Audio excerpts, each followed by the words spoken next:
And then under the notification style, you have all the applications. What I would recommend is turn off all the banners, all the sounds, and all the badges for anything that you don't think is super important for you to be working on or getting notifications about every day.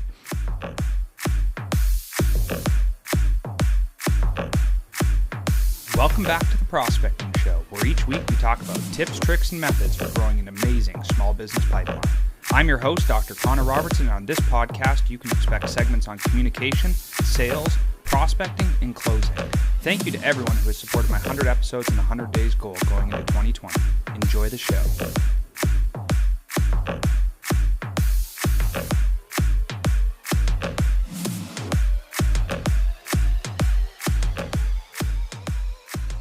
Hey, welcome back to the Prospecting Show. Today we're going to actually talk a little bit about automation, and this kind of topic has come up a few times now because I've been reading The 4-Hour Workweek, and one of the interesting things about The 4-Hour Workweek written by Tim Ferriss is he talks a lot about how to automate everything you're doing in your business.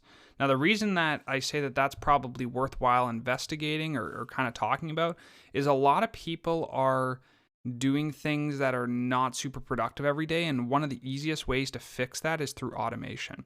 Because you as an individual are not really going to change your patterns in the way that you do things, you actually have to put systems in place that are not going to fail regardless of how much effort you're putting in every day. So with that said, these are the top 5 tips to automate pretty much any component of your business and even your life. So let's start with number 1, notifications on your phone. There is a super easy way if you're on an iPhone, really any phone, but let's just take an iPhone, to go under the notifications settings. So just go under settings, notifications, which is the 5th icon, and then you're going to see at the very top, show previews. You can put never, change that from always to never, and then under the notification style, you have all the applications. What I would recommend is turn off all the banners, all the sounds, and all the badges for anything that you don't think is super important for you to be working on or getting notifications about every day. So that would be every application that you have in there.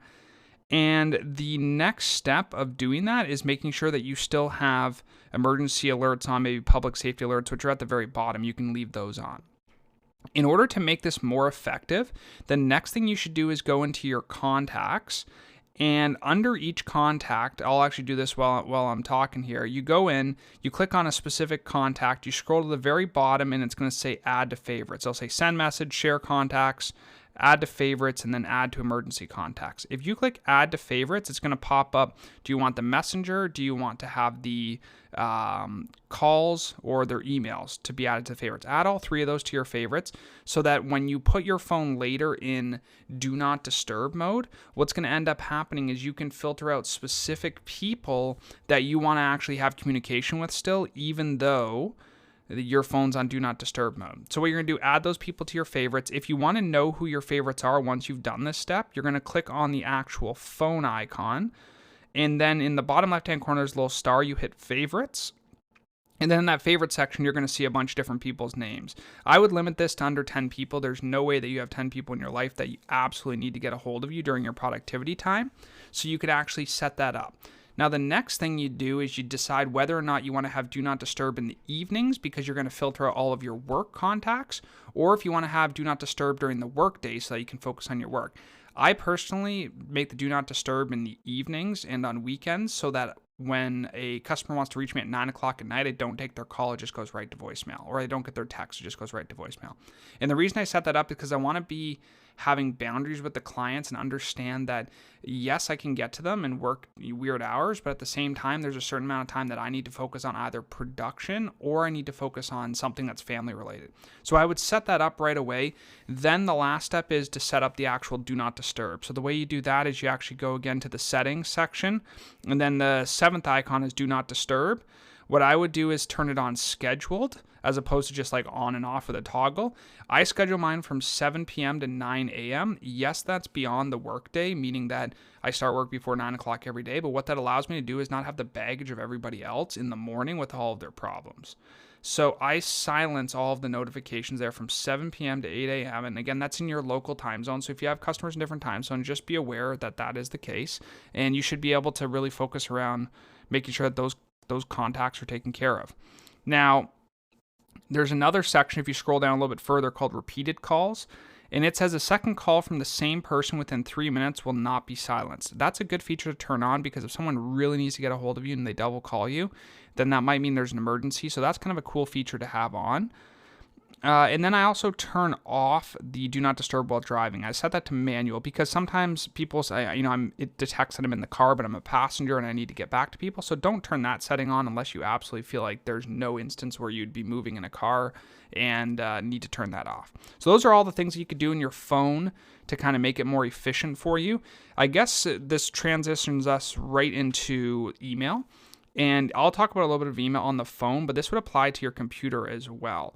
So in the phone, what I do is I go to settings again, and I go down to mail. And there's a few different sections, but you got to scroll kind of way down past passwords and accounts, and you get to the mail section. Once you're in the mail section here, there's a couple different things that you can do.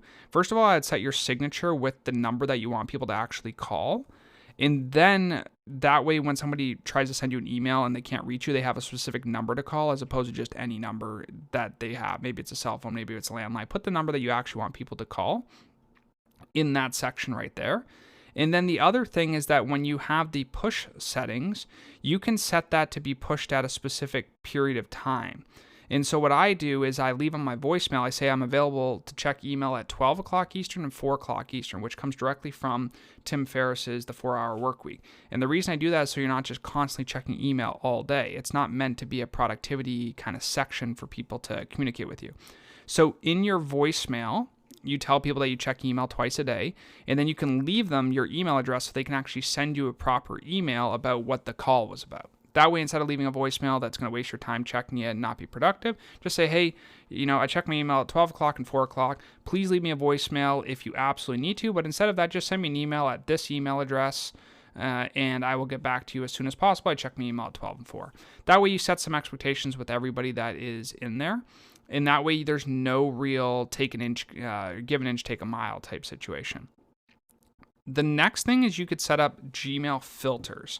And the way that you can do that in Gmail, I got my computer here in front of me, so I'll kind of just walk through those steps just in case anybody wants to specifically try it. But basically what you do is you go and open up your browser and you go to gmail.com. And once you're in Gmail, in your account, what you do is you find the emails that you'd like to filter. So you find a sample email from somebody. And what you do with that is you click on that email. And then in the top right-hand corner, there's these triple dots. And what you want to do is choose the third option. It says filter messages like this. And then what it's going to do is automatically pull that sender's, it'll pull that sender's email. Now what you can do is you can automatically forward, or you can, do whatever you want, but you have to click create filter when you set this up. So what I do is we have some different technologies that send me notifications every day. What I do is I actually archive them from my email, and then I redirect them to one of my virtual assistants so that they can actually handle the email themselves, instead of trying to focus on how we can do a better job of managing myself. I just create the filter, send it to somebody else, and then that will get you most of the way there. If that is something that you can't possibly do, at least create some filters to put them into folders so that you know how to organize your inbox, and that way you can get rid of some of the spam. With text messaging as well, just to kind of jump back there, you can set up the automation to have that do not disturb mode, but also make sure that you can communicate with your clients via text message if you use a specialty kind of software. So what I like to do is automate with ActiveCampaign. And what you can do is you can create some loops in ActiveCampaign where you put everybody that's a current customer into the system. You can create a wait step where it says wait until Monday morning at 10 a.m., then send out a text to everyone, say, hey, first name, hey, Jim, just wanted to follow up on how our system's working this week for you. Do you have any questions or concerns? If so, click this link to schedule a meeting or give us a call at this number. And then what I do is I create the action step to be a loop. So every day it's going to take that individual, every week, it'll take that individual, take them back out of the funnel, put them back in the top of the funnel, so that what it does is it follows up with your customers automatically. So that way, if you forget to message them, text them, call them, email them, whatever it is, you can actually follow up with those people regularly. So I would highly recommend that you put in those automations.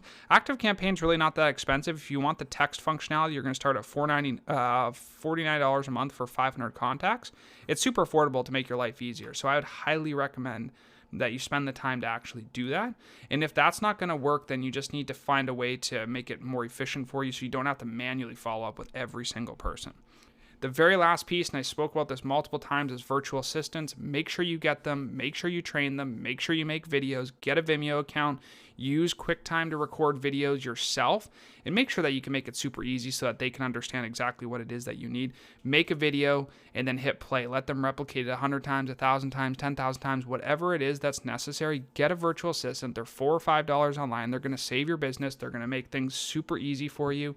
And I want to make sure that you get those in your business because it's going to be super effective for you as a whole. That's going to save you time and drive your costs down dramatically over the course of your whole business career, but it'll also save you the effort of things that could just be replicated. Once you get one that you like, train them, treat them well, and make sure that they have a good experience, because then they'll just be able to do the same task over and over again without any problems.